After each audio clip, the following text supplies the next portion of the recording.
Alright, what is going on, people? So, this is going to be another episode of my in depth series. If you have not checked out any of my other in depth series videos, I pretty much go over my favorite Elvis CD box sets that have came out over the past several years.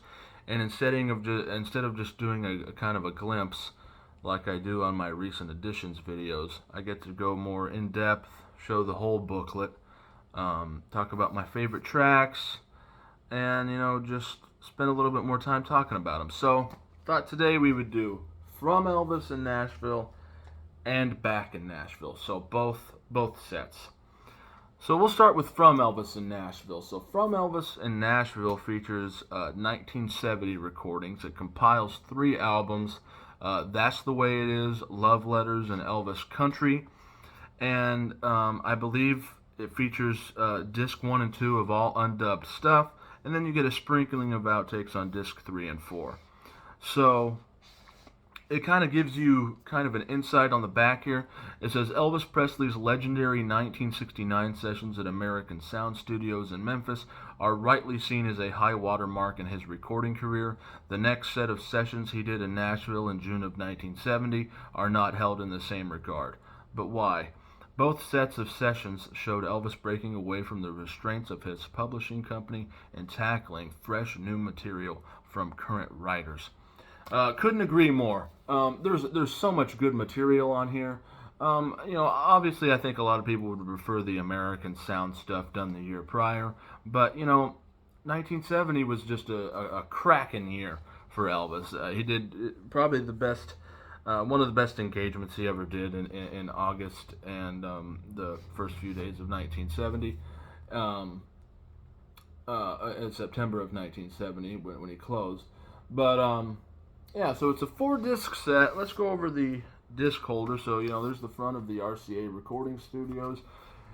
You get some knobs, you get some buttons with you got a pre with echo, post with echo, and these are all, I guess, just pre-post buttons.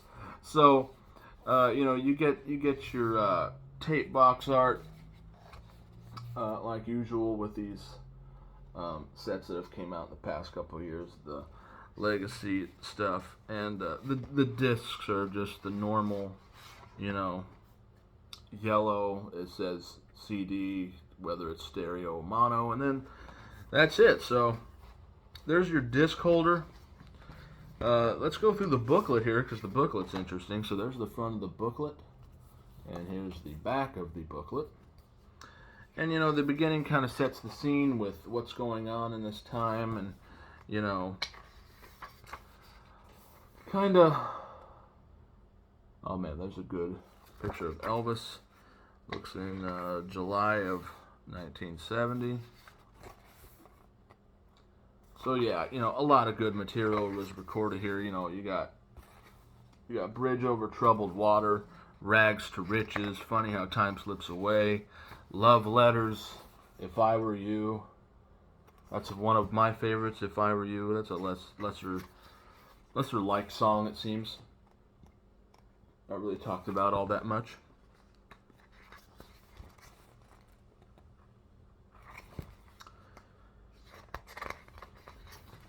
There's old JB, James Burton, and he had just a fantastic band. I tell you, could play anything, could just totally allowed Elvis to just let loose and focus on his vocal performance. And then it talks about Studio B. So, let's see if I can get these both in here at the same time. And I couldn't do it. So, disc 1 starts with an opening jam of Mystery Train. Disc 3 starts with When I'm Over You. Disc 3 starts with the Tiger Man Jam. Disc 4 starts with I Didn't Make It, playing on Guitar Jam. The highlights for me on disc 1 would be I Was Born About 10,000 Years Ago, The Sound of Your Cry, Cindy Cindy, Bridge Over Troubled Water, It Ain't No Big Thing But It's Growing, You Don't Have to Say You Love Me, Heart of Rome.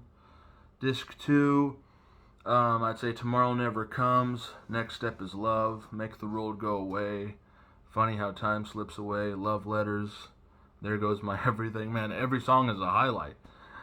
Snowbird, Rags to Riches, man, it's unbelievable.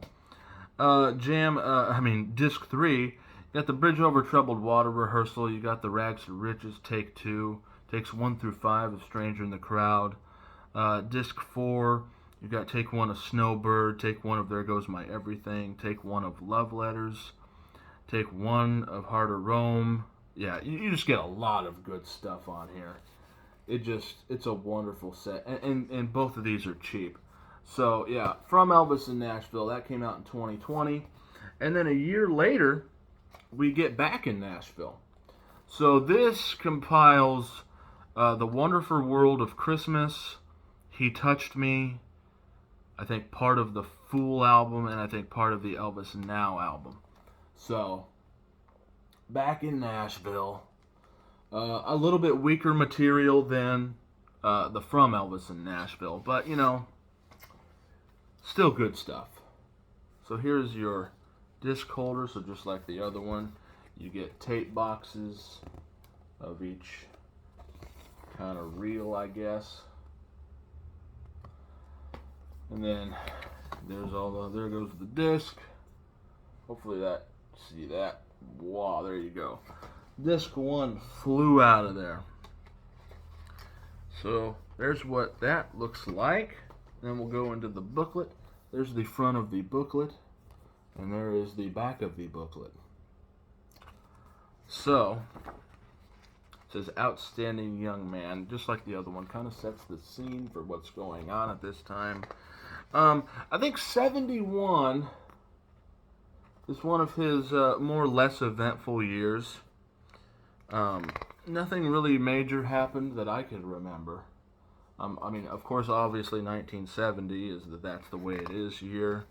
1972 is the On Tour and Madison Square Garden show. 73 had the Aloha.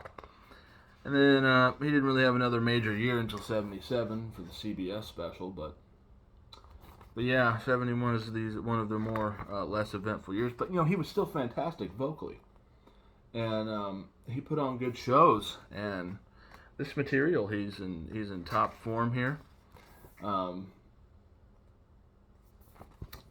I think 68 to 70 was another kind of the couple peak years.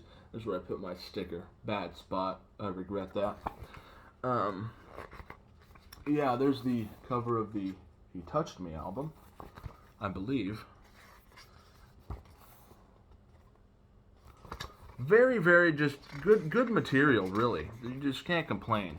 Anytime Elvis sings Christmas stuff, gospel stuff, it's always going to be fun. It's always going to be emotional with the gospel music.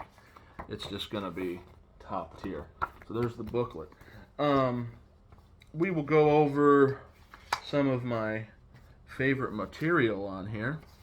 So, disc 1, the highlights for me would obviously be The First Time Ever I Saw Your Face, Early Morning Rain, Until It's Time for You to Go, It's Still Here, My Way, takes 2 to 3, Until It's Time for You to Go remake, disc 2, obviously He Touched Me, He Is My Everything, Reach Out to Jesus, Oh Come All Ye Faithful, Winter Wonderland, Merry Christmas Baby, disc 3, the outtakes of It's Still Here, takes 1 to 3 of Help Me Make It Through the Night, take 5 of Until It's Time for You to Go, Amazing Grace takes 1 and 2, and then disc 4, takes 1 and 2 of He Touched Me, takes 1, 2, and 9 of Reach Out to Jesus, take 1 of He Is My Everything, takes 2 to 3 of Bosom of Abraham, takes 7 of Winter Wonderland, O Come All Ye Faithful, take 2, takes 1, 4, 5, and 10 of I'll Be Home on Christmas Day. There is just so much good material on these two sets. You just can't. And they're on the cheaper side. I think these can both be had for $35 on Amazon, so I would jump on that really quick. So much good material, and it's early 70s. Elvis is going to just be top form vocally, especially on this one. There's something to be said about his gospel recordings. I think every time he did gospel stuff, it's just always top notch. I think he really focused and gave it his all on these gospel recordings. But and then you have stuff like this where you got stuff like Rags to Riches and Funny How Time Slips Away. Just total. Just enough can't be said about how good this material is, and to a lesser extent, but this is still good material too. And both are mixed and mastered by Matt Ross Spang, so that is good to know because I think he does good work most of the time. And both these can be had for cheap. I totally recommend them. And if you're look on Amazon, look on eBay, I'm pretty sure these could be had for probably cheaper even on the used market. So that is the in-depth series episode of From Elvis in Nashville and Back in Nashville. So there's my thumbnail. I want to appreciate everybody who really watched my live streams in the past couple days. I really appreciate everybody who watches and leave nice comments. I'm going to try to do a live stream once a week with Marcus from Marcus Music Mayhem. Hopefully one day I could do maybe a live stream with Mark from Mark's Elvis for Everyone. I pretty much binge watch his videos, especially about sets that I buy and that he's had for a while, like the session release. When I was buying Potluck, when I was buying Elvis Is Back, I'd watch his videos on it. Same with Sincerely Elvis Presley. Just really, I think we all watch each other. I think just the more people that make Elvis content, really, the better it is for the viewers that are wanting information. Hopefully soon, by God, I could do a unboxing of the Girl Happy sessions and then give that a full thorough listen and come back with my thoughts on a live stream. But it's going to be shipped in a couple days, and it's going to be about 6 or 7 days after that for it to get here. So anyway, I want to appreciate everybody who watches and leaves comments. I really appreciate it. I hope everybody has a good rest of the day, whatever day you wind up watching. Thank you. Have a good one.